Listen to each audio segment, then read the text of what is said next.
নমস্কার, 7 week news নেটওয়ার্কে আপনাদের স্বাগত।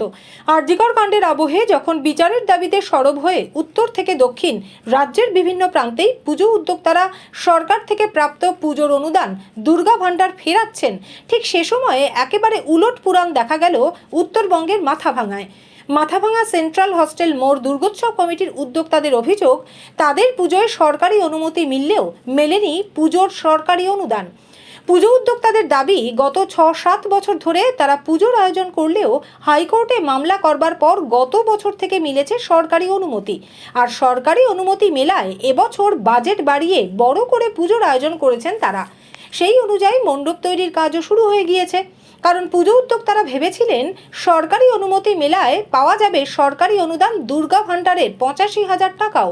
কিন্তু সম্প্রতি তাদের এলাকায় পুলিশ প্রশাসনের পক্ষ থেকে সরকারি অনুদানের চেক বিভিন্ন পুজো কমিটির হাতে তুলে দেওয়া হলেও সেই অনুদান প্রাপকদের তালিকায় মাথাভাঙা সেন্ট্রাল হস্টেল মোড় দুর্গোৎসব কমিটির নাম না থাকায় মাথায় আকাশ ভেঙে পড়েছে উদ্যোক্তাদের।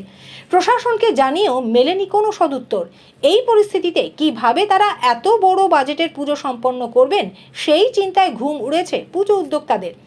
আর আরজিকর কাণ্ডের আবহে যখন একের পর এক পুজো উদ্যোক্তারা অনুদান প্রত্যাখ্যান করছেন, সেই পরিপ্রেক্ষিতে প্রশাসনিক বৈঠক ডেকে যেসব পুজো কমিটি সরকারি অনুদান প্রত্যাখ্যান করেছে তাদের বাদ দিয়ে নতুন কমিটিকে অনুদান দেওয়ার ঘোষণা করেন মুখ্যমন্ত্রী।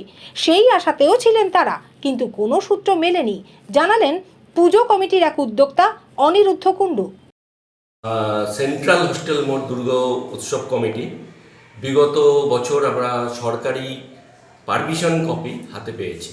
তো গত বছর আমরা সরকারি অনুদান পাইনি। তো গত বছর আমরা জেনেছি যে আমরা পারমিশন পেলাম, তো আগামী বছর অনুদানের টাকা যেটা দেওয়া হয় সরকার থেকে সেটা আমরা পেয়ে যাব। তো এই বছরও অনলাইনে সমস্ত ডকুমেন্টস আমরা আপলোড করে দিলাম, আমরা পারমিশনের কপিও পেয়ে গেলাম। কিন্তু হঠাৎ দেখছি যে আমাদের সরকারি যে অনুদানের টাকাটা সেটা আমাদের পুজো কমিটিকে দেওয়া হয়নি।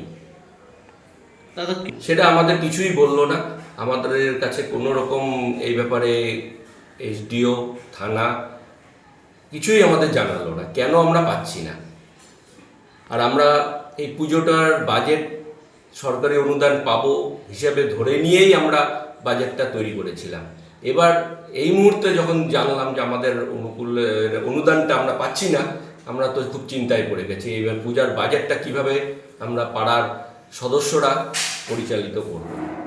প্রশাসন আমাদের সমস্ত সহযোগিতা করেছিল যেটুকু, সেগুলো আমরা পেয়ে গেছি। এসডি অফিস থেকে পারমিশনের কপি হাতে পেয়ে গেছি, আর তো কিছু জানি না। থানার কপিও নো অবজেকশন দিয়েছে বলেই এসডি অফিস থেকে পারমিশন পেয়ে গেছি, কিন্তু তারপরে আমাদের যে সরকারি অনুদান সেটা পাচ্ছি না। এটাও আমরা জেনেছিলাম যে মাননীয় মুখ্যমন্ত্রী ঘোষণা দিয়েছিল যে অনেক পুজো কমিটি অনুদান নিচ্ছে না। তখন তিনি ঘোষণা দিয়েছিলেন যে পুরনো যারা নিচ্ছে না তাদের বাদ দিয়ে যারা নতুন পুজো কমিটি আছে তাদেরকে যেন সেই অনুদানটা দিয়ে দেওয়া হয়, সেই আশাতেও ছিলাম। তাহলে তো আমাদের সেই জায়গায়ও আমরা আছি যে নতুন পুজো কমিটি 2 বছরের পারমিশন আছে, সেই হিসাবে আমরা তো সেই অনুদানের টাকাটা পেতেই পারি। কিন্তু আমাদের এখনও সেই কোনো রকম সরকার থেকে কোনো আমরা কিছুই পাইনি খবর। আপনারা কি চাচ্ছেন? আমরা কিছুই না, আমরা চাচ্ছি যে আমাদের সরকারি নিয়ম মতো সকল পুজো কমিটি যা পায় আমরাও সেই সরকারি অনুদানটা, যেহেতু নিয়ম মতো আমরা পারমিশন পেয়েছি হাতে, সেই হিসাবে আমাদেরকে অনুদানের টাকাটাও যেন আমাদেরকে পুজোতে দিলে আমাদের পুজো কমিটির সদস্যরা উপকৃত হবে। এই যে পুজোর অনুদান নিয়ে কি আপনার প্রশাসনের আধিকারিকদের সাথে কোনো কথা বলেছিলেন? থানার কাছে খবর নিলাম, থানা বলেছে পাঠিয়ে দিয়েছি, এর বেশি আর কিছু আমাদের তো বলছে না। আমরা আর কি বলতে পারি তাদের কাছে। টাকাটা না পেলে কি কি ঘাটতি হবে বলে মনে করছেন? আমাদের ঘাটতি বলতে এখন যেই বাজেট নিয়ে আমরা নেমেছিলাম পুজোতে, সেই বাজেটের থেকে তো আমাদের যদি এই 85,000 না থাকে তো আমরা বাকিটা কিভাবে চালাবো, সেটাই তো আমাদের এখন পুজোর চিন্তা হয়ে গেছে। সমস্ত কিছু তো তৈরি, সমস্ত কিছু আমরা তৈরি, কিন্তু এখন বাজেটের পরে যদি তাদের টাকা দিতে না পারি সেই সব কাজগুলো আমরা করবো কি করে। মাথাভাঙা থেকে দেবদাস বিশ্বাসের রিপোর্ট, 7 উইক নিউজ নেটওয়ার্ক। আরও বিভিন্ন খবরের আপডেট জানতে হলে অবশ্যই সাবস্ক্রাইব করুন 7 উইক নিউজ নেটওয়ার্ক চ্যানেলটি, কারণ আপনাদের একটা সাবস্ক্রিপশন আমাদের কাছে অত্যন্ত মূল্যবান। পাশাপাশি অবশ্যই ফলো করুন আমাদের হোয়াটসঅ্যাপ চ্যানেলটিও। জয় হিন্দ।